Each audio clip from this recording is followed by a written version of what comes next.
Hello, friends. Welcome back to Z Voice. Today, we're diving into the Nine-Step Overthinking Detox by Max Mindfield, a book that tackles the chaos of overthinking and offers practical tools to reclaim mental clarity. Overthinking isn't just thinking too much. According to Max, it's thinking without direction. Picture driving through an unfamiliar city without GPS. You're moving, but you're lost, with no clear path forward. That's what overthinking does. It floods your mind with endless possibilities, often negative ones, leaving you stuck. Let's explore how this book guides us to break free from that cycle. Step 1. Recognize your triggers.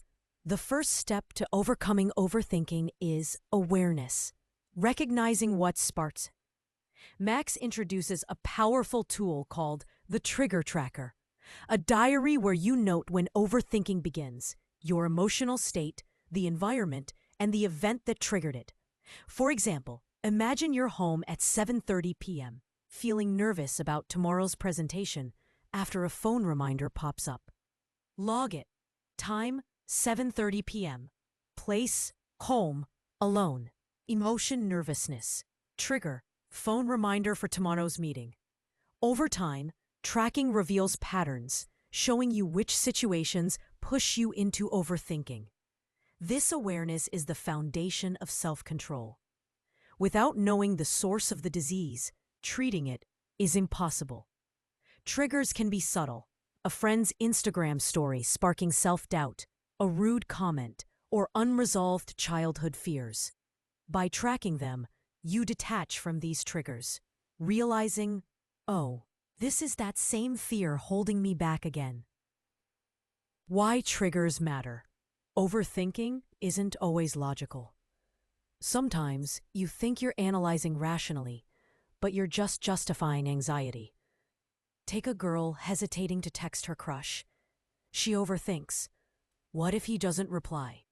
She imagines 10 reasons why, assumes he's not interested, feels guilty for even thinking about it, and ultimately doesn't send the message. In reality, he might just be busy. The Trigger Tracker catches this mental loop. By observing your thoughts and emotions daily, you start understanding your reactions better. Max calls this a mental audit. Like an accountant tracking expenses, you track thought patterns. This awareness stops overthinking from being automatic. The next time a trigger hits, you can say, this is just that old pattern, shifting from reactive to responsive mode. The power of awareness. Awareness is powerful because it lets you choose whether to follow a thought or let it go. The Trigger Tracker also helps you identify where emotions come from. Often, we think we're lazy or unmotivated when we're actually confused or scared. Labeling emotions makes them less intimidating. Max uses a brilliant analogy. Your mind is like a monkey, jumping from tree to tree. In overthinking, it's a drunk monkey, leaping chaotically and crashing. The Trigger Tracker catches that monkey, helping you see when and why it jumps, so you can calm it down. Avoiding self-judgment. It's easy to blame yourself for overthinking. I shouldn't think so much, and so weak. But Max warns that self-judgment only fuels the cycle. Instead, approach your thoughts like a curious scientist. Ask, why did I think that? What fear is behind this? Is this thought necessary right now? These questions foster mindfulness without judgment. Overthinking isn't an overnight fix. It's a slow, steady process. But awareness, built through tools like the Trigger Tracker, is the first step toward a calmer, more focused mind. If you're enjoying this summary, please subscribe to our channel, join our membership, or support us via UPI. Now, let's move to the next steps. Step 2. Externalize the mind. Overthinking thrives when thoughts stay trapped inside. Max's second step is to externalize them. Get those swirling thoughts out of your head. He compares the mind to a container. The more thoughts pile up, the heavier and more cluttered it feels. To break this endless loop of thinking about thinking, Max suggests 3 techniques: stream of consciousness journaling, morning pages, and mind mapping. Stream of consciousness journaling. Grab a notebook and pen and write whatever's in your mind without worrying about grammar or logic. For example, I don't know what I'm thinking right now, but my mind's spinning. Maybe because I need to call mom, or that email I didn't send, or I'm just tired. Everything feels mixed like noise. Writing like this reduces the weight of thoughts. Often, what feels overwhelming inside becomes manageable on paper, sometimes even revealing the real issue. Warning pages. Popularized by Julia Cameron and strongly recommended by Max. This involves writing 3 pages every morning, no matter what. It clears mental clutter before the day begins, leaving your mind fresh and grounded. Mind mapping. A structured way to organize thoughts. Write a central word, like overthinking, and branch out with related concerns: job stress, health worries, relationship doubts. Then add sub-branches. This visual tool shows where your mind is going and which areas demand attention. These techniques declutter your mind, creating space for clarity. Max explains that externalizing activates your prefrontal cortex, the brain's decision-making center, shifting it from panic to clear thinking. It's like emotional digestion. Just as your body needs to process food, your mind needs an outlet for thoughts and emotions. Step 3. Paddle the spiral. Overthinking often snowballs into a spiral. A small worry, like a friend not replying to a message, escalates. Are they upset? Did I say something wrong? Is our friendship over? Guilt, fear, and loneliness flood in. Max's 3rd step, the worry window, stops this spiral. Set a fixed time each day, say 6:30 to 6:50 p.m., to worry freely. During the day, if a worry pops up, tell yourself, I'll think about this at 6:30, and postpone it. This teaches your mind boundaries, showing it not every thought needs immediate attention. During the worry window, set a timer, journal, make a mind map, or let your mind explore those thoughts. When the timer ends, close the door and return to life. This reduces spontaneous rumination, training your mind that not every thought is urgent. It's a psychological container, giving your mind safety to process worries at the right time, making you responsive instead of reactive. Step 4. Build focus. Overthinking often stems from a directionless or empty mind. When idle, it wanders into negative scenarios. Max's 4th step is to give your mind intentional focus through anti-overthinking rituals, daily habits to stay grounded and focused. These include grounding exercises, techniques like the 5, 4, 3, 2, 1 method bring you to the present. Name 5 things you see, 4 you can touch, 3 you hear, 2 you smell, and 1 you taste. This shifts your focus from future worries or past guilt to the now. Breathing techniques. Anxiety makes breathing shallow and fast. Try box breathing. Inhale for 4 seconds, hold for 4, exhale for 4, pause for 4. This calms your nervous system, reducing overthinking. Focus start routines. Before starting work, spend 2 minutes with eyes closed, breathing deeply, and silently repeating, I am focused, I am clear, I am present. This signals your mind to switch from scattered to directed thinking. These rituals aren't fancy. They're anchors for stability and discipline. With practice, your brain learns when to relax and when to focus, reducing overthinking as focus grows. Step 5. Practice digital hygiene. In today's world, phones and social media constantly hijack attention, fueling overthinking. A notification pulls you into a 30-minute Instagram scroll, sparking comparisons. Their life is perfect. Why am I behind? Max dedicates a chapter to digital hygiene, offering strategies to protect your mind. Grayscale screen. Switch your phone to black and white mode.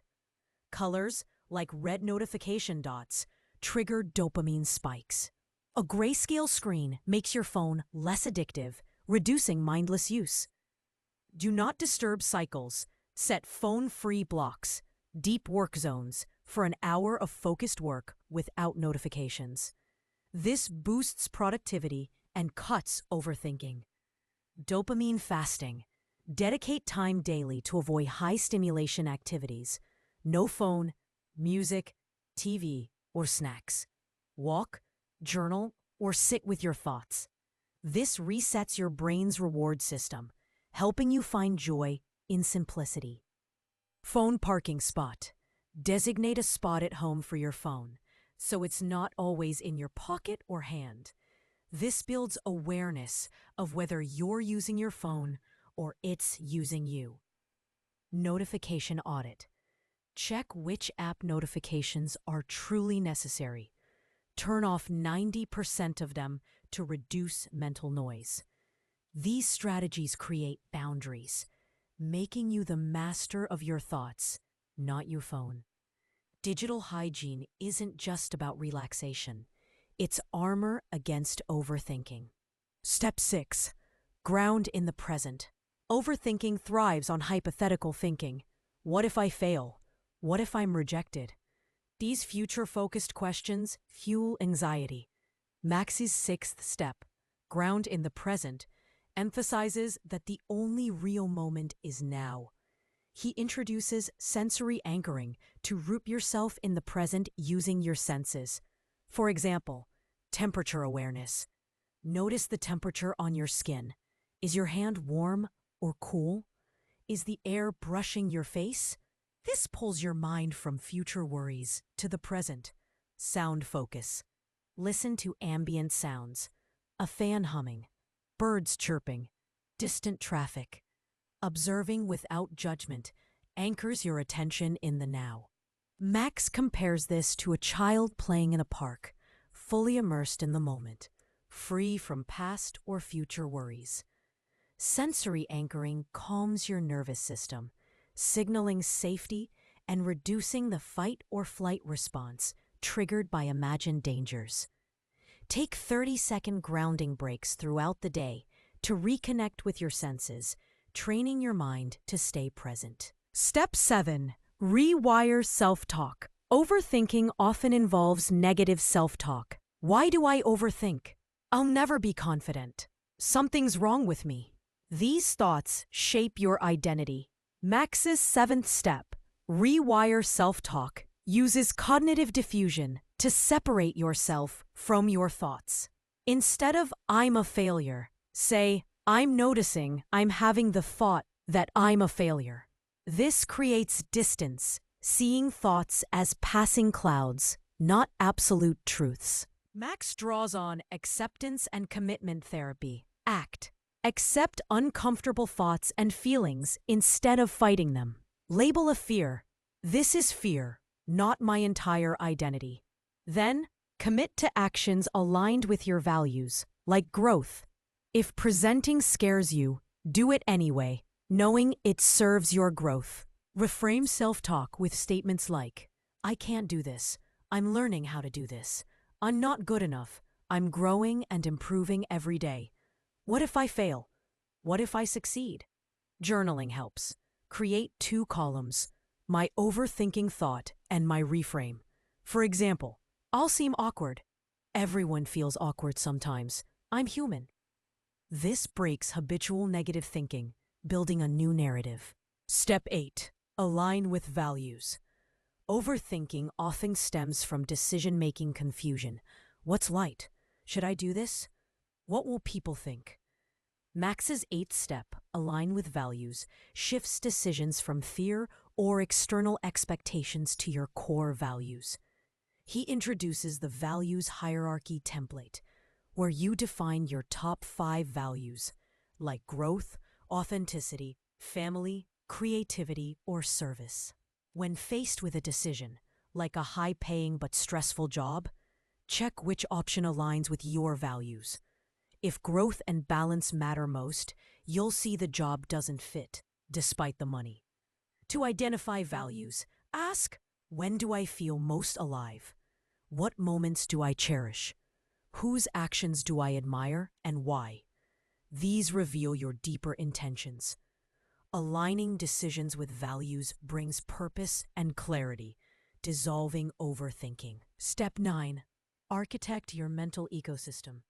The final step, architect your mental ecosystem, emphasizes that a healthy mind isn't accidental, it's designed. Max likens it to a gardener nurturing a garden. Create an intentional structure to keep your mind refreshed, focused, and peaceful. Weekly maintenance, through journaling, grounding, digital hygiene, and value-aligned decisions, ensures your mind becomes a peaceful, creative space, not a battlefield. The essence of the 9-Step Overthinking Detox is simple. You don't need to stop thinking, but to direct it. By recognizing triggers, externalizing thoughts, setting boundaries, building focus, and aligning with values, you transform your mind from a chaotic monkey to a powerful ally. Each step builds awareness, discipline, and clarity, turning your mind into a peaceful garden where you think, understand, and act with confidence. Start with small habits. Track a trigger. Journal a page. Take a grounding break and watch your mind become your greatest strength. Thank you for joining us for this summary. If you found it helpful, let us know in the comments. Subscribe.